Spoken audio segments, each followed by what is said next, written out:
tardes, buenos días. Mi nombre es Victoria Galeana Ortiz, originaria de México. Ya, gracias a Dios, en este país llevo 15 años, llegué a los 16, ¿verdad? Y estoy muy contenta y muy feliz de estar en un país libre, que tengo muchas oportunidades de la vida. Yo trabajo en un restaurante, soy busser, que viene siendo como para limpiar mesas, recoger lo sucio, darles agua a los clientes, apoyarlo lo que ellos necesiten, un tenedor, una cuchara, algo. Y ya primero empecé como dishwasher, lavaplato, y después pasé a ese puesto que tengo ahora. Yo tuve muchos problemas con mis ex compañeros de trabajo porque me señalaban, me hablaban cosas como que el dueño del trabajo o del restaurante que me despidiera. ¿Por qué? Porque aquel entonces yo era un chico gay. Yo no sabía cómo es ser una mujer trans. Yo desde pequeña siempre he soñado ser chica trans. No tenía información. Ahora, en esta época que yo llegué aquí, tampoco tenía mucha información hasta que, gracias a Dios, conocí a una persona que ahora es un ángel en el cielo, que se llama Lorena Borjas. Fue la que me dio la dicha de estar como una mujer trans como yo lo quiero. Yo me siento que soy una chica trans con mi transición de las hormonas.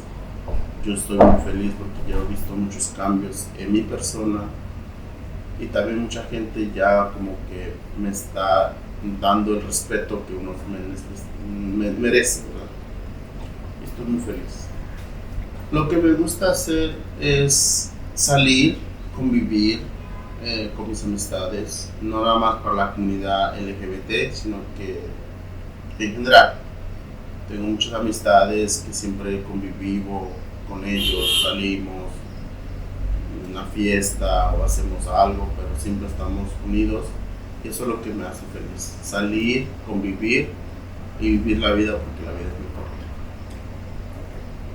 corta. ¿Nos podrías contar una anécdota que te guste recordar?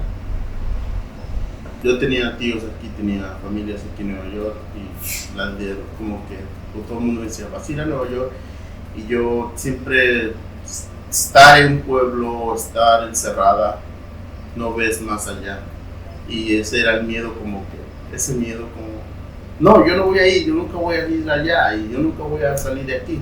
Pero es una cosa que cuando yo llegué a este país yo dije, wow, se me abrieron muchas puertas y eso es como que lo más grande para mí, porque es una cosa como que te sorprendes al último, dices, wow, esto es Nueva York, gracias a Dios.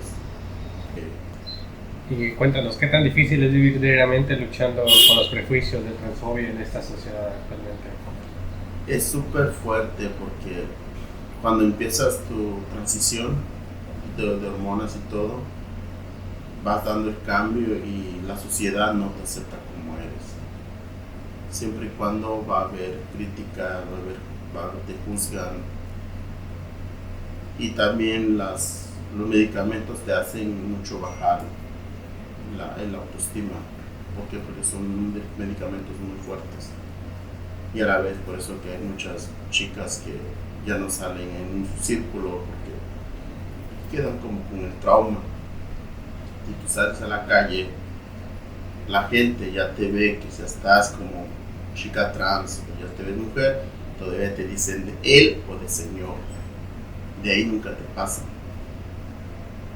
Y la verdad eso es lo que la sociedad tiene que entender, que una chica trans tenemos nuestros derechos, tenemos nuestras vidas, sea bien, sea mal, somos seres humanos.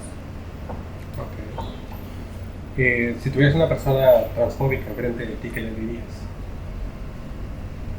Pues yo le diría a esa persona, porque yo conocí a una persona igual, que cuando yo empecé a trabajar en un restaurante, él era transfóbico. Él nunca lo quiso reconocer, pero él siempre me atacaba. él quiso que el dueño del restaurante me despidiera. Contaba cosas que yo no hacía, y al contrario, que una vez yo le dije: tú nunca puedes juzgarme porque tú no eres nadie para juzgarme. Tú pasado mañana te vas a tener hijos, y de aquí nadie se hace así. Nosotras nacimos así, pero nacimos en un diferente cuerpo. No porque yo quiera, voy a ponerme esto, porque no, yo desde pequeñita. Yo cuando hablé con mi abuelita, cuando yo llegué a este país a los 16 años, yo hablé con ella y ella me dijo: yo ya sabía lo que tú eras. Yo ya sabía, no sé para qué ir tan lejos y decir: oh, tú eres hombre, tú eres... No, tú ya eres lo que tú eres. Y esta persona, yo estuve trabajando muchos años con él y me hacía la vida imposible. Pero, ¿y qué le dirías a las futuras generaciones, esas personas que están ahorita pensando si salir o no salir del clúster, hacer la transformación o no hacerla? ¿Qué le podrías decir a ellos, ellas y también a sus papás? pues a los papás yo diría que tienen que apoyar a sus hijo o hija, y pues que los apoyen, porque nadie nace como uno quiere. Entonces, si tú quieres papá o eres mamá, apoya a tus hijos, porque es por eso que hay mucho también muertes, suicidios, todo eso, porque los papás mismos no te apoyan. Y a las personas también de la nueva generación, como ellas o él, que quieran salir del closet, pues que salgan. Es una vida yo sé que hay muchas cosas, mucha discriminación, muchos homofóbicos, mucho esto, pero a veces no hay que ponerle mucho empeño a la persona, porque ellos siempre van a ser así, nunca van a cambiar, y uno tiene que vivir su vida día con día y estar bien con uno mismo. Tú no le haces daño a la sociedad, porque tú no tienes que temer. Te va a pasar muchas cosas, porque la vida es así. Siempre va a haber un mal y un bien, y hay que hacer mejor el bien y seguir adelante y vivir la vida.